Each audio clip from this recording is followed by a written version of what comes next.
예레미야는 예언자입니다. 여러분들이 다 알다시피 예레미야는 예언자입니다. 우리가 흔히 예언자라고 하면 이런 편견이 있죠. 앞으로 일어날 일들을 말하는 사람이라는 편견이 있습니다. 하지만 사실 예언자는 앞으로 일어날 일을 말하는 사람이 아닙니다. 예언자의 예자는 하나님의 말씀을 전하는 임무를 맡은 자라고 해서 맡길 예자를 사용합니다. 그래서 예레미야는 하나님의 뜻을 전하는 임무를 맡은 사람입니다.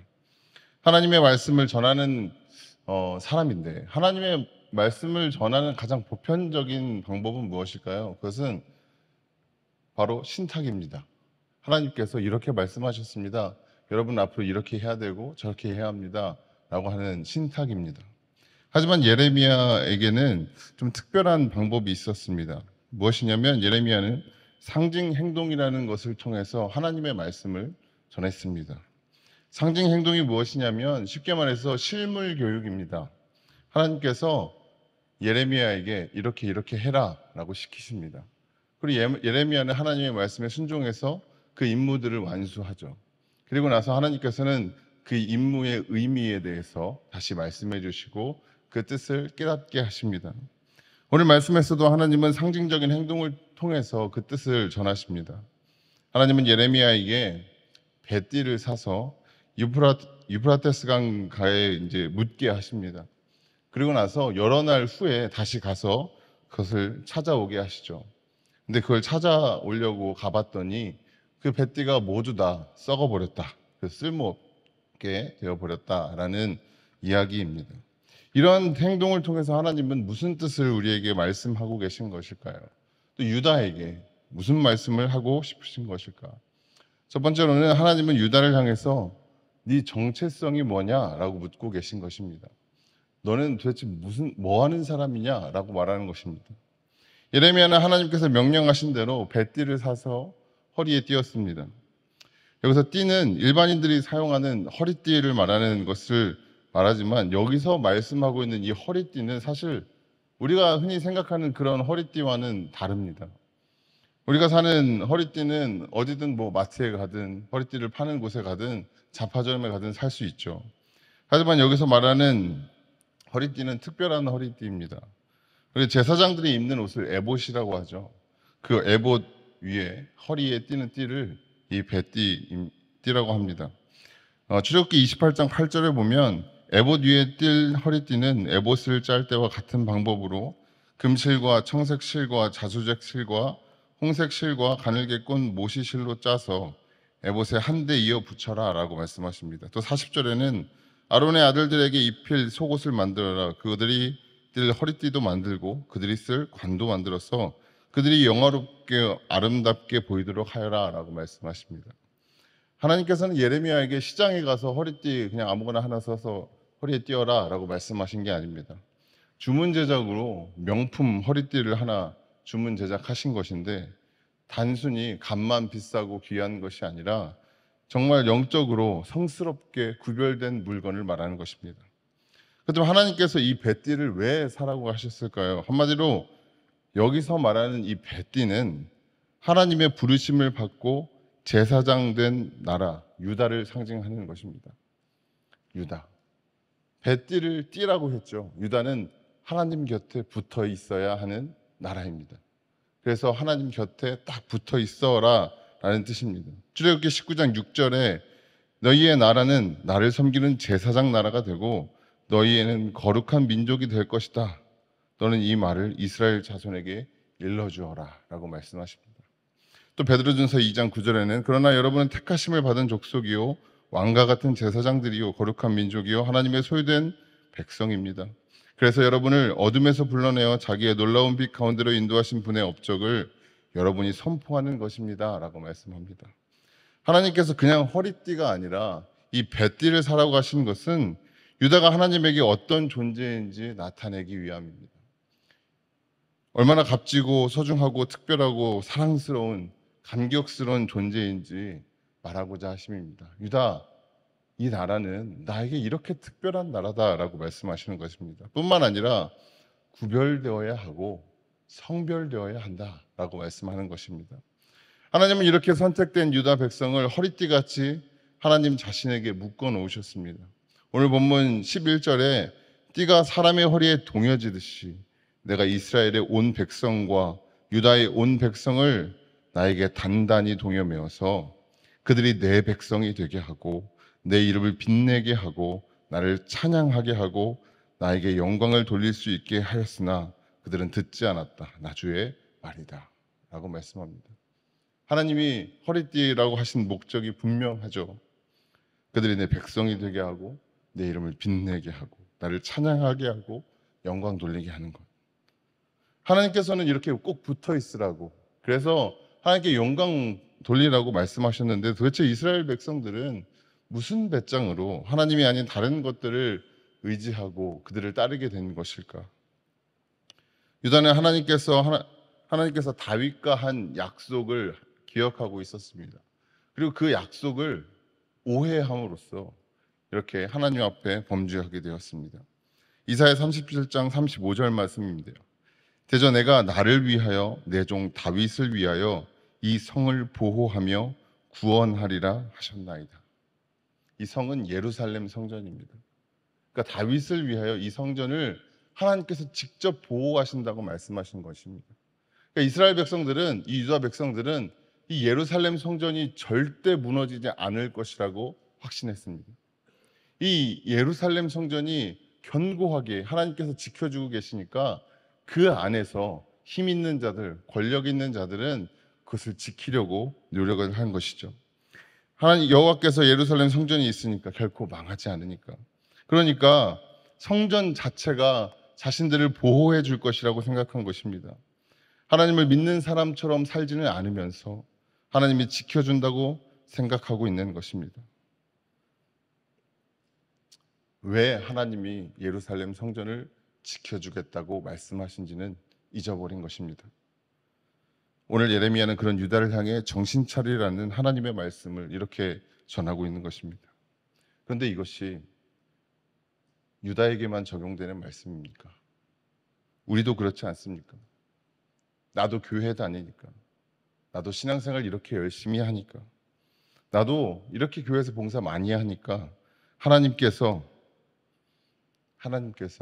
날 지켜주시겠지.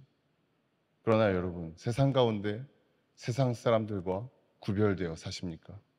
성별되어 사십니까? 안타깝게도 세상 사람들과 구별되지 않은 채 살아가면 하나님께서 주시는 복을 받아 누릴 수가 없습니다. 왜 그렇습니까? 주셔도 받지 않기 때문입니다. 하나님은 우리에게 주시려고 준비해 두시지만 우리는 그것을 거부합니다. 하나님께서는 우리를 사랑하셔서 선물을 주기를 원하시는데 우리는 거부합니다. 왜?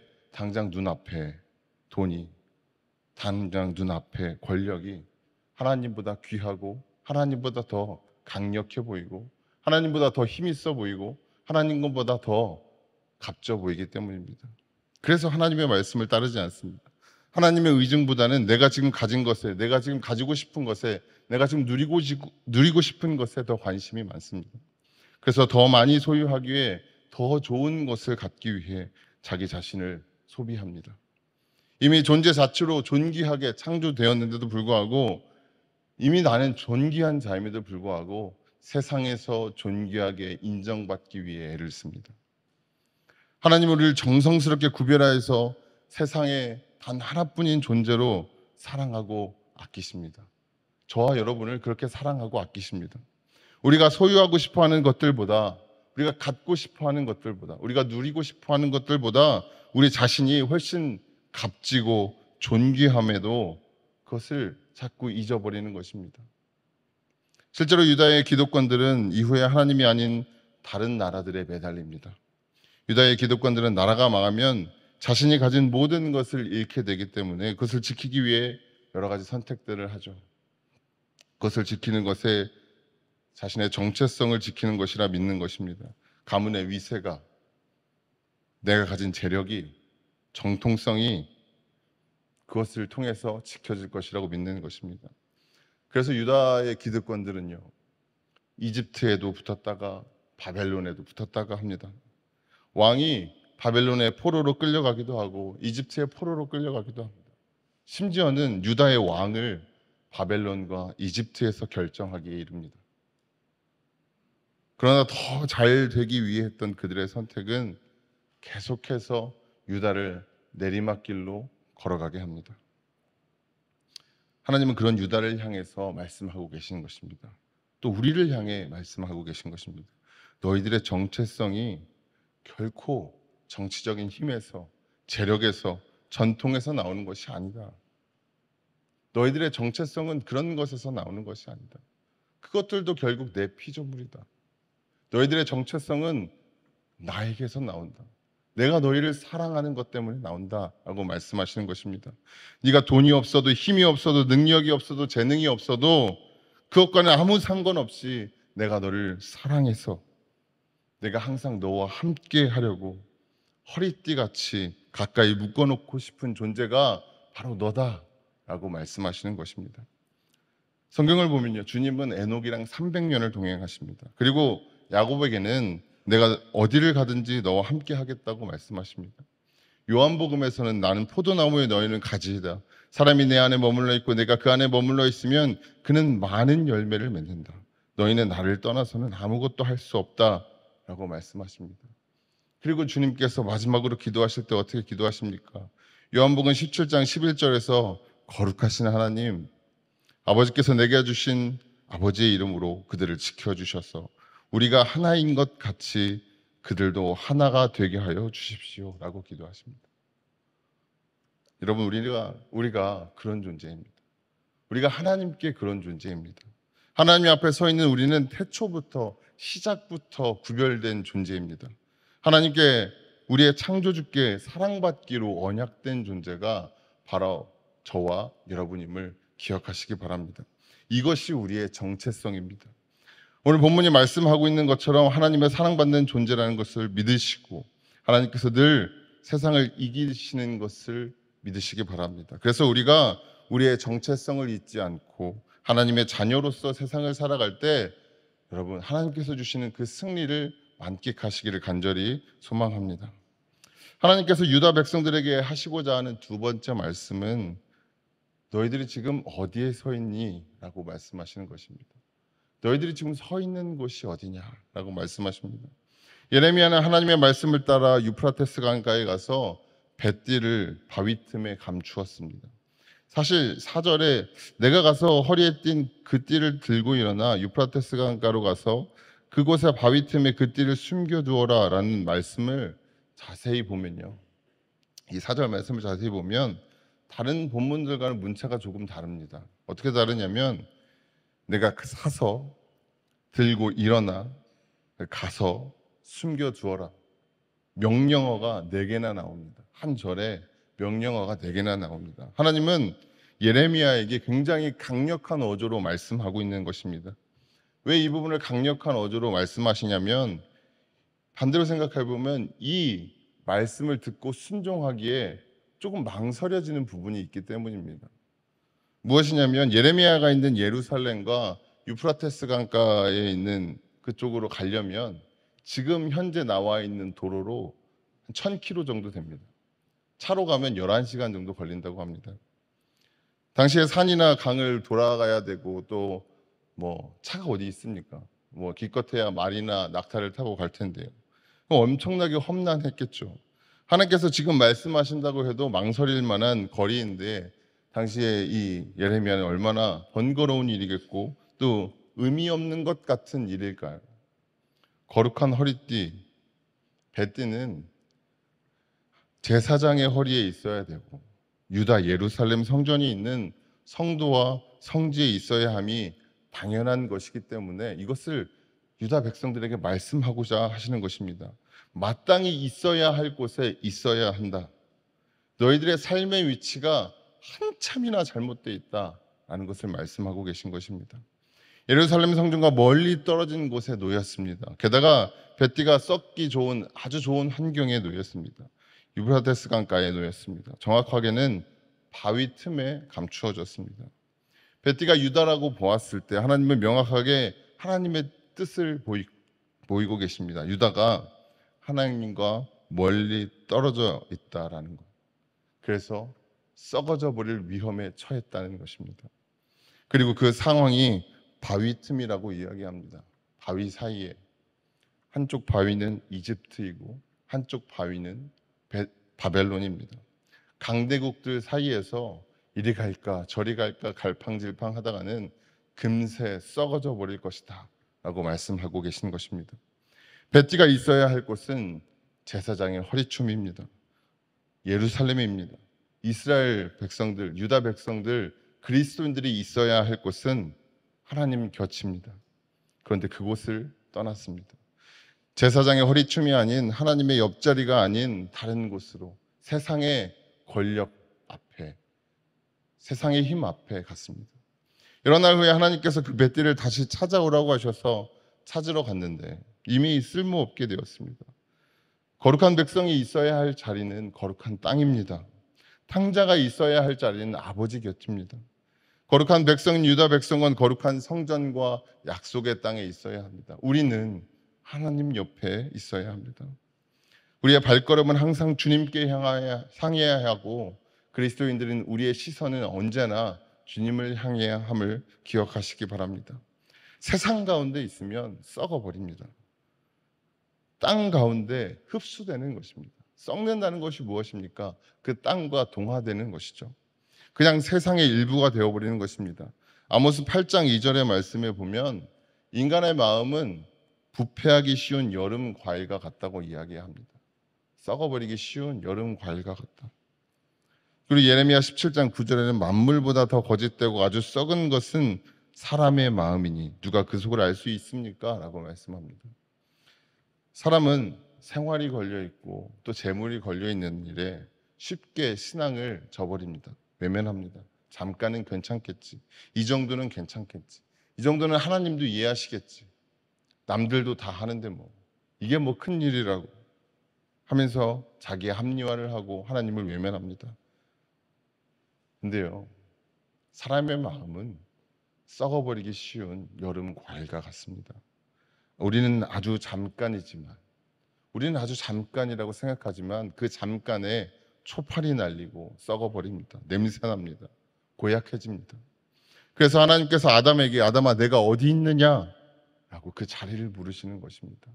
네가 어디 있느냐? 네가 서 있는 곳이 어디냐?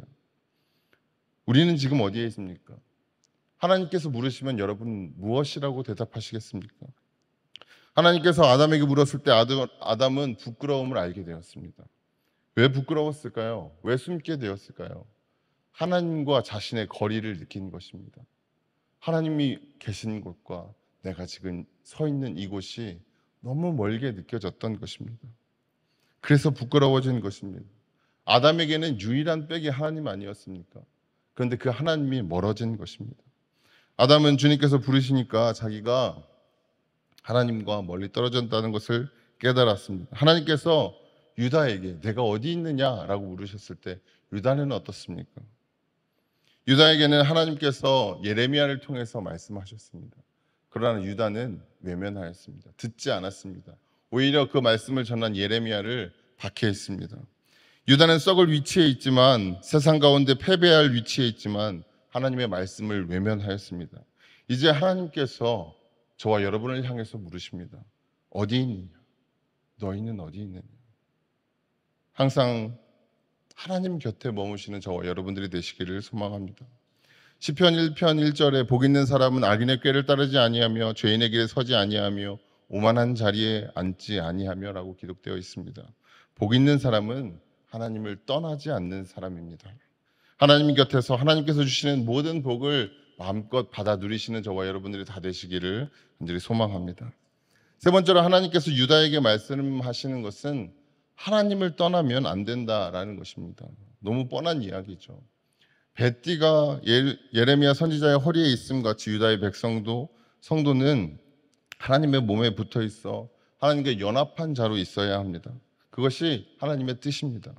하나님을 거역하고 불순종의 삶을 살았던 유다 백성은 예루살렘을 떠나서 너무나 멀리 떨어져 있는 유프라테스 강변까지 떠나가게 될 것이라는 예언적 사실을 보여주고 있습니다. 뱃띠가 선지자나 제사장의 허리가 매어 있게 되면 하나님과 연합되어서 영광스럽게 됩니다. 그렇죠. 배띠가 제사장의 허리춤에 묶여 있을 때는 사람들이 보기에도 그 배띠 하나만으로도 영광스럽게 보일 것입니다. 하나님의 자녀인 우리도 하나님과 함께 있을 때, 하나님 아버지께 붙들려 있을 때 우리는 영광스러운 존재가 됩니다. 그러나 띠가 허리를 떠나게 되었을 때 썩어 못 쓰게 되었습니다. 하나님과 연합이 되지 않으면 포도나무 가지가 말라 죽게 됨과 같이 말입니다. 성도의 삶은 하나님의 허리를 떠나면 무가치하고 쓸모 없어집니다. 세상에 쉽게 흡수되어 버립니다. 그래서 우리의 삶에는 항상 동행하시는 주님이 있어야 합니다. 여러분, 여러분의 인생 가운데 가장 걱정이 없던 때는 언제였습니까? 저는 저의 삶을 길지는 않지만 돌아보면 가장 걱정이 없던 때는 바로 어릴 때 주님의 품 안에, 예수님의 품 안에, 특별히 부모님의 품 안에 있을 때였습니다. 아무 걱정이 없었습니다. 그저 놀 시간이 되면 나가서 놀고요. 놀다가 해가 지면 와서 밥 먹으라고 하면 밥을 먹고요. 그 시간이 가장 걱정이 없던 시간이었던 것 같습니다. 주변 모두가 부모님과 아는 사람이기 때문에 놀다가 배가 고프면 집 앞에 있는 구멍가게에 가서 아버지 이름 대고 음료수 한 잔 사다 마시고 과자도 좀 먹고, 그러다가 이제 집에 와서 좀 있으면 아버지가 너 과자 먹었냐? 이러면서 돈 이렇게 좀 쥐어주시고, 그렇게 참 걱정 없이 살았던 것 같습니다. 지금 생각해 보면 부모님 덕이 참 큽니다. 아이들은 부모님 옆에 있으면 그렇게 큰 걱정을 하지 않습니다. 부모가 없다 할지라도 그 옆에 제대로 된 어른 한 명만 있어도 큰 걱정을 하지 않습니다. 사실은 그것이 부모의 책임이고 어른의 책임입니다. 그래서 아이들의 자리는 부모나 어른의 옆자리가 되어야 합니다. 그래야 건강하게 성장할 수 있습니다. 그런데 아이들이 모르는 사람을 따라가면 어떻습니까? 아이들이 모르는 사람을 따라가면 어떤 위험한 상황이 닥칠지 예상할 수가 없습니다.